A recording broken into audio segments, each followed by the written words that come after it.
Assalamualaikum Bu Rahma. Waalaikumsalam. Iya, baik Bu Rahma. Terima kasih sebelumnya karena Bu Rahma sudah bersedia untuk saya supervisi di pembelajarannya di kelas. Mohon izin ya Bu Rahma. Jadi saya Sri Mulyati akan melakukan observasi di kelas Bu Rahma sebagai salah satu bentuk tugas dan guru penggerak penugasan dalam program guru penggerak. Adapun nanti yang ingin saya tanyakan ada beberapa hal terkait dengan pembelajaran yang dilakukan di kelas Bu Rahma. Sebelum itu saya boleh tahu Bu, pada tanggal berapa Bu Rahma akan melakukan pembelajaran di kelas? Tanggal 12 April. Di kelas berapa dan mata pelajaran apa Bu Rahma? Mata pelajaran fisika. Jadi Bu Rahma akan melakukan pembelajaran ya pada tanggal 13 April di kelas 11 IPA 1 dengan mata pelajaran fisika. Betul ya Bu ya? Terima kasih Bu Rahma. Selanjutnya nih Bu, dalam proses pembelajaran yang akan Ibu terapkan nanti, apa sih Bu tujuan pembelajaran yang akan Ibu lakukan itu? Yang pertama, siswa dapat membedakan gelombang transversal dan juga gelombang stasioner. Oke. Kemudian yang kedua, siswa dapat menggunakan rumus ataupun formula untuk menyelesaikan soal-soalnya. Yang ketiga, siswa dapat mengetahui penerapan gelombang tersebut dalam kehidupan sehari-hari. Jadi nanti ada 3 ya Bu ya dari tujuan pembelajaran di kelas Bu Rahma itu sendiri ya. Baik, nanti bagian mana Bu yang bisa saya amati dalam proses pembelajaran Bu Rahma itu? Bagian keaktifan siswa. Oke, jadi nanti poinnya adalah bagaimana keaktifan siswa ya Bu yang menjadi bisa yang saya amati. Mungkin ini pertanyaan terakhir saya ya Bu ya untuk observasi pra supervisi ini. Strategi atau model pembelajaran apa yang nantinya akan Ibu terapkan di kelas? Strateginya akan menggunakan model atau kayak di bahasa semua penguatan awal dulu memberikan sedikit informasi, kemudian sedikit kayak pertanyaan memancing apa aja dalam kehidupan sehari-hari gelombang kita yang bisa dimulai dari tubuh kita dulu kayak telinga, kemudian gelombang sehari-hari gelombang itu bisa juga kita pakai untuk mengalami minum Pak atau bencana alam seperti Jadi langsung menggunakan pertanyaan awal dulu ya Bu ya untuk memancing nalar dan juga pengetahuan anak. Baik Bu Rahma, terima kasih atas waktu dan juga sharingnya. Nanti akan kita lanjutkan dengan proses pembelajaran. Terima kasih Bu Rahma. Assalamualaikum warahmatullahi wabarakatuh.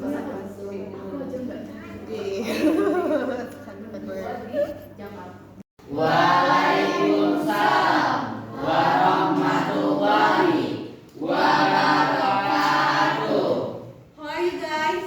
Outstanding, yes. Okay, do you know what material that we are going to study today? Yes. What material tentang apa? Stasioner. So, gelombang stasioner itu kan udah banyak gelombang sebelumnya yang kita pelajari. Nah, kira-kira tujuan dari pembelajaran untuk gelombang transversal, gelombang stasioner, gelombang mekanikal itu banyak kan? Nah, tujuannya itu adalah salah satunya untuk, ada yang tahu? Yang pertama adalah untuk mengetahui karakteristik gelombang. Selain gelombang mekanikal, seperti kemarin gelombang apa? Gelombang berjalan? Oke, gelombang transversal dan juga gelombang stasioner. Terus yang kedua, kita dapat mengetahui formula rumus. Terus yang ketiga, kita dapat mengaplikasikan formula ke soal. Dan juga yang keempat, kita mengetahui apa aja karakteristik gelombang yang bisa diterapkan di kehidupan sehari-hari. And for the model that I will use is about the PBL or problem based learning. So before material, dan I want to ask you, kira-kira gelombang apa aja yang selain yang udah kita pelajari? Oke, apa lagi? Oke, untuk gelombang suara, terus apa lagi?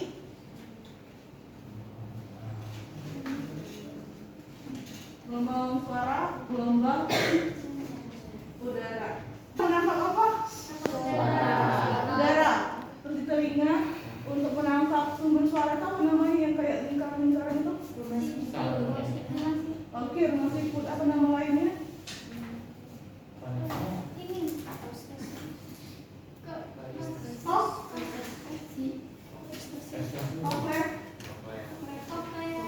Oke, itu kan kayak bentuk siput kan? Itu fungsinya untuk apa? Bisa remember? Rumah siput kan bentuknya seperti siput, terus bentuknya bentuk titiknya lingkaran, ya kan?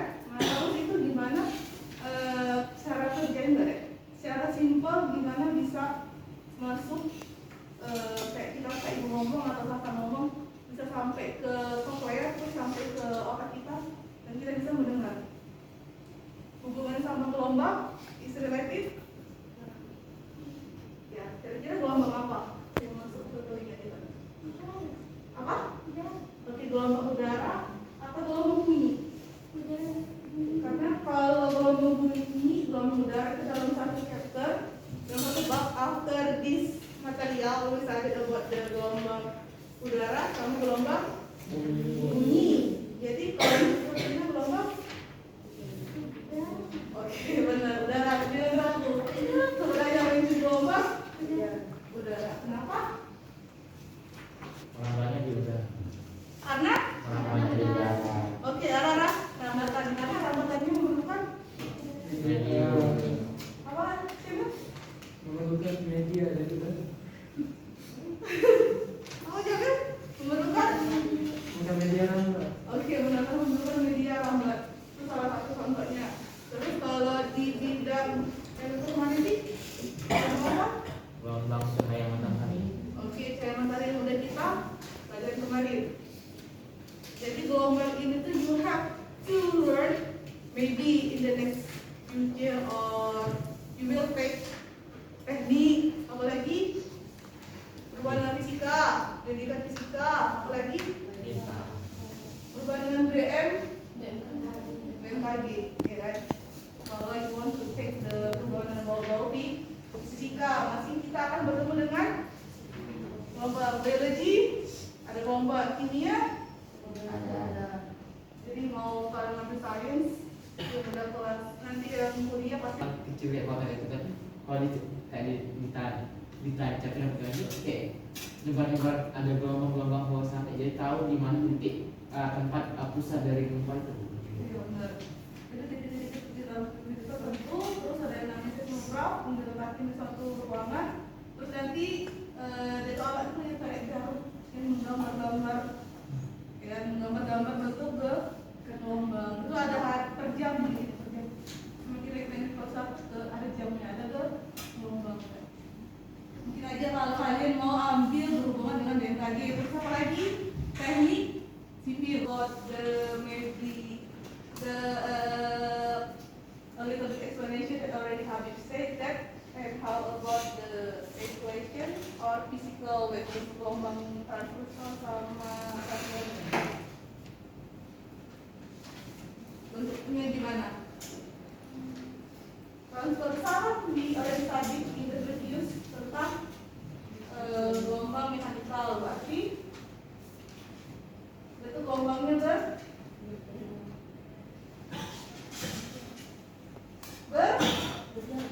berjalan. Kalau stasiunnya kalau berjalan diam kan. Kalau diam berarti gelombang gambarnya selalu diam gitu.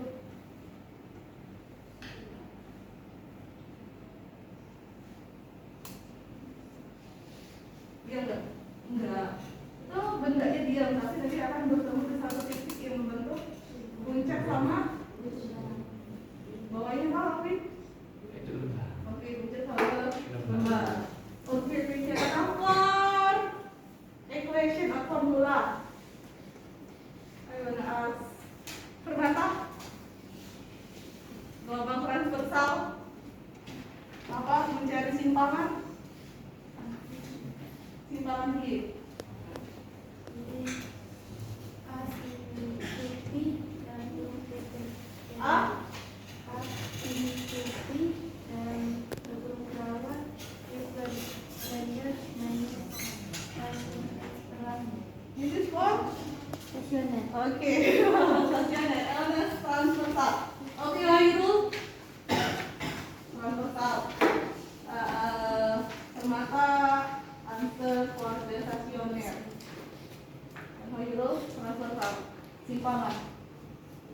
Y.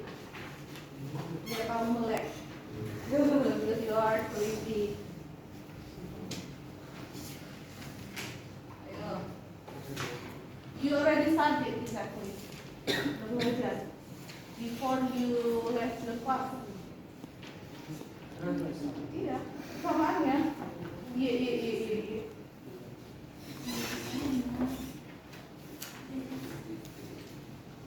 Y. Ada sin atau cos?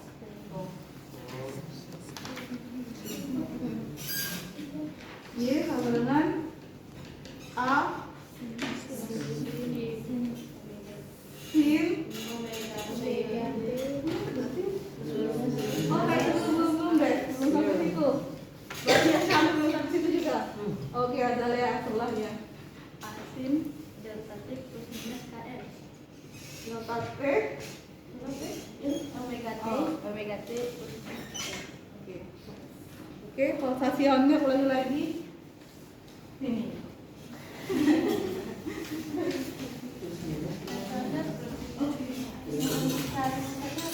Pascaler. Oke, benar. Nyarinya bebas atau Bebas atau tetap atau terikat? diskon minum sedikit. Bebas. Oke, yang bebas. Kalau untuk relativitanya itu n kali setengah lambda. Kalau makanya perut Simpangan. Kalau simpangan itu 2n plus 1 dikali seperempat lambda. Simpangan. Iya. Wait. Ini like the kode jembatan keledai anak kos bebas itu. Bebas. Oh, 2a cos kx sin omega t kali kl. simpangan. Coba untuk apa? Transversal wave. Ini sama dengan apa? A ada sinusnya. Asin omega T plus minus cari yang sama aja ya. Kalau plus berarti gelombangnya dimulai dari atas. Kiri. For the A di atas. Kalau minus gelombangnya dari ujung bawah. Tapi kalau yang di omega ini baru plusnya itu ke Kiri. Oke, benar ke kiri. Kalau minus Ke kanan. Oke, sekarang yang satunya lagi stationary. Ibu tulis untuk types-nya itu yang bebas. Kemarin kan biar kalian nggak lupa. Kalau udah inget yang ini, pasti yang stationary akan apa? Kalau bebas ini kemarin jembatan keledainya apa? Anak kos bebas. Anak kos. Bebas. Berarti dimulai dari kos. Berarti ini sama dengan 2 akos KX sin omega T plus atau minus kita min aja karena biasanya pakai arah ke kanan min K. Ingat kan?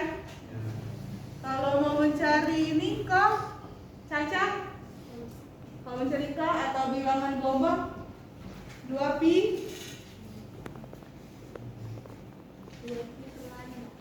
per lambda.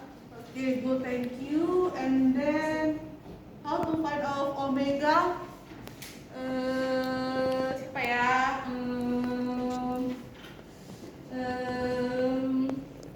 Asyamil. Omega Omega itu 2 lambda per T. 2pi per T atau 2pi kali T. Oke, I think that jika perut ke-7 berjarak 1,35 meter dari sumber, and then how the wavelength-nya panjang gelombang. Apa pertama-tama yang dicari yang digambar? Kalau bikin kita harus proyek panjang kali itu apa simbolnya?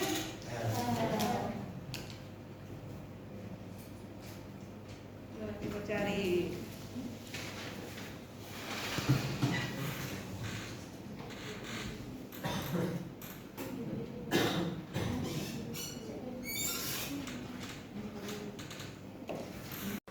Halo Bu Rahma, selamat pagi. Ya, halo Bu Sri, selamat pagi Ya, juga. bagaimana nih kabarnya Bu Rahma? Alhamdulillah, sehat. Alhamdulillah ya. Iya Bu Rahma. Sebelumnya saya ingin mengucapkan terima kasih karena Bu Rahma sudah bersedia menjadi kelas observasi saya pada saat pembelajaran fisika di kelas 11 IPA 1 ya Bu ya, Oh, iya. di waktu yang lalu. Iya. Bagaimana Bu sekarang?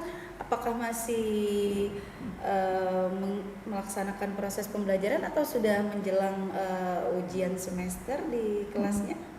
Oh ya, udah menjelang ujian semester, tapi kita review kembali materi-materi sebelumnya aja. Baik, terima kasih ya Bu Rahma sekali Iya. lagi. Jadi hari ini saya Sri Mulyati akan melakukan wawancara seperti itu pasca Bu Rahma melakukan pembelajaran. Jadi pasca observasi yang sudah saya lakukan, saya akan mengajukan kurang lebih ada 3 pertanyaan nanti terkait dengan pembelajaran yang sudah saya observasi di kelas Bu Rahma. Bersedia ya Bu ya? Untuk Iya, saya- bersedia. Saya lakukan wawancara. Baik, kita masuk ke pertanyaan yang pertama ya Bu Rahma. Nah, waktu itu saya sudah melihat bagaimana pembelajaran yang dilakukan di kelas Bu Rahma. Kira-kira apa yang sudah Ibu lakukan pada saat mengajar tersebut? Kemudian apa yang menjadi indikator ketercapaian pengembangan yang diinginkan oleh Bu Rahma itu sendiri? Oke, terima kasih. Yang udah dicapai, alhamdulillah pada saat kan awal pembelajaran, tentu saja kita harus ada pembukaan, ada salam, juga ada absen siswa, kemudian juga dengan berdoa. Kebetulannya model yang saya gunakan itu adalah problem based learning. It means that berarti langkah awalnya itu saya ingin memberikan kayak apa-apa yang berhubungan dalam kaitan kehidupan sehari-hari dijadiin permasalahan, kemudian siswa mendiskusikan terlebih dahulu sebelum dimulai pembelajaran, kayak memberikan semacam soal-soal sebelum masuk ke materi lebih selanjutnya. Kemudian setelah itu kan salah satu untuk menarik pembelajaran karena berhubungan dengan fisika dan gelombang stasioner. It means that berarti kan lebih mudah karena gelombang kan memang mudah kan kayak kehidupan sehari-hari kita kan. Nah, setelah itu setelah siswa terpacu, udah ada awalnya bersemangat, kemudian kita masuk ke selanjutnya, memperkenalkan dulu yang paling awal dasar, itu pengertian apa sih pengertian gelombang stasioner. Nah, sebelum memberikan pengertian gelombang stasioner, kembali ke review materi selanjutnya gelombang transversal karena masih berkaitan kan. Nah, setelah itu baru dikasihin perbedaan perbedaan antara transversal sama stasioner. Nah, setelah itu semua selesai, baru dikasihin kayak rumusan atau equation formula yang berhubungan dengan gelombang stasioner. Karena sebelumnya kita juga hubungin, kan ada 2 macam di stasioner, ada yang terikat, ada yang bebas. Jelasin satu-satu, udah selesai analisis soal ini, setelah dikasih persamaan, masukin soal, contoh, kemudian juga berkaitan lagi. Nah, kan sebelum itu ada lagi. Nah, sudah selesai itu dikiranya siswa masih bingung kalau kaitannya sama sehari-hari. Berhubung yang materi ini agak sedikit nggak di praktikum, karena praktikum udah di langkah awal yaitu gelombang mekanika yang menggunakan selingki kayak karet gitu. Kemudian bisa kita lihat lagi di pembelajaran di PET, virtual lab yang itu. Jadi kompleks ya Bu ya, mulai dari pembukaannya sudah ada, kemudian melakukan absensi, kemudian anak-anak juga diajak untuk berdoa, kemudian Ibu menggunakan model pembelajaran problem based learning ya, dengan menggunakan pertanyaan pemantik di awal kepada siswa, kemudian baru masuk ke materi ya, kemudian baru masuk ke jenis-jenis gelombang, memberikan formula dan sampai ke pembahasan soal ya Bu. Jadi luar biasa sudah indikatornya sudah tercapai ya Bu ya, kalau saya lihat dari yang kita amati pada saat proses pembelajaran tersebut. Saya lanjut dengan pertanyaan kedua ya Bu Rahma. Kira-kira menurut Bu Rahma, ketika Ibu melakukan pembelajaran di kelas itu, apa sih yang menjadi kelebihan dan kekurangan yang sudah dilakukan Ibu Rahma selama proses pembelajaran itu? Boleh dijelaskan? Oke, boleh. Untuk terima kasih Bu Sri pertanyaannya. Jadi untuk yang materi ini gelombang stasioner. Sebenarnya itu kalau kelebihannya itu karena lebih mudah, kebetulan materi gelombang kan berkaitan dengan kehidupan sehari-hari. Stasioner yang kekurangannya itu adalah terlalu banyak formula, rumus untuk di stasioner.